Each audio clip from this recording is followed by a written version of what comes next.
Hello, my name is Paul Heiland. I am a parishioner of Our Lady of Good Counsel Church, linked with St. Ambrose in Endicott, New York. I am married to the love of my life, the former Regina Morelli, and we have 3 beautiful grown-up children, Paul, Mary Rose, and Joseph. I am in formation to be a permanent deacon and, Lord willing, will be ordained May 21st, 2022. A little background is that I was born and raised Catholic and received the sacraments at St. Peter's Church in North Utica. I am the eldest son of 8 children to Paul and Jane Heiland. The testimony I want to share is to reflect how God, through the Holy Spirit, has powerfully influenced me in my life, guiding me on my path, which He has led. What I pray is you can see through my example how He guides us in every step we take, both when we are in line with Him and even when we are off track. Your story is different, but try to see how He has guided you. Maybe this can help you see the power of the Holy Spirit guiding your way, even in difficulties you have experienced or are suffering with today. In my story, I'll share 3 occurrences of the Holy Spirit's actions in my life. All were surprises to me at the time. All were blessings.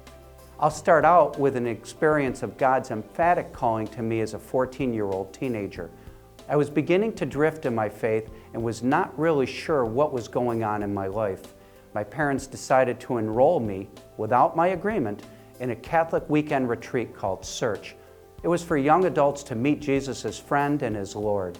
I remember that I was very against being forced to go, but I didn't really have a choice.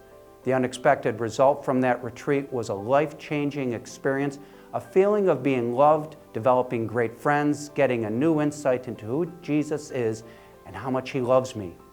What followed was, for the next 4 years, I went on even more retreats and conferences and even became the weekend retreat director. I know the seed was planted and was nourished. That was when I was 14 years old. Jumping ahead a dozen years to my mid-20s, the fact that I am married is the greatest gift from God in my life.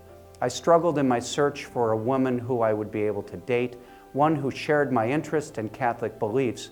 I was getting tired and stopped trying to look. However, we know God works in mysterious ways. I have heard that before, but in my life, in God's time and providence, it happened. I think of the evening when I received a call from a woman I did not know, who ultimately became my wife and best friend. The short story is I was leading a young adult group in my Utica parish, and my phone number was advertised in church bulletins as we were promoting collaboration of our young adult group with other churches. The act of God, this woman, Regina, she called me one evening to discuss how her young adult group could get together with ours and join for common functions.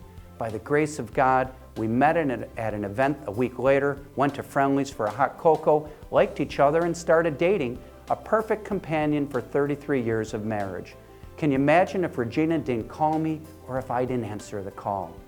Lastly, about 30 years later, God was guiding my walk again. This led me to being in the permanent diaconate formation. It all started rather innocently with Regina planning to audit a formation for ministry pastoral care class since it was being held at our church.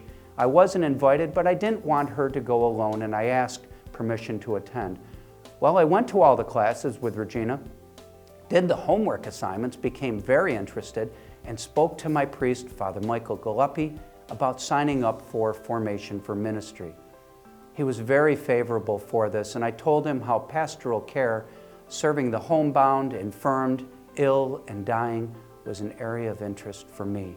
Also, I noted to him of my intent to apply to be a permanent deacon. I think I caught him off guard, but in my mind, this wasn't out of the blue, as I had the calling ever so softly for my adult life and of serving God's people in the church in a greater way. I remember telling Father Michael I did feel unworthy about this, but he pointed to a painting of Peter and Jesus in a boat, a scene from St. Luke's Gospel. Peter tells Jesus to depart from me, Lord, for I am a sinful man. At this, Jesus tells Peter that from now on he will be a fisher of men. I was being reminded we are all sinners, but God does not call the qualified, rather He qualifies the called. In summary, I believe that my life has been shaped and directed to this point from God's Holy Spirit. I am a living testimony of God's actions in my life. My experiences have shown me that following Jesus Christ is the only way to live. This focus never left me since the search weekend so many years ago, but the Holy Spirit's guidance has ensured me to keep on the right path. I didn't always recognize it, but I do see it when looking back. In my life today, I am trying to live the Christian life of serving and to being God's grace. I pray to be a witness to Christ and to show His love, mercy, and compassion to all wherever I may be. My closing thought is for all to be aware of God's calling in my life. It may be totally unexpected, such as a telephone call I received.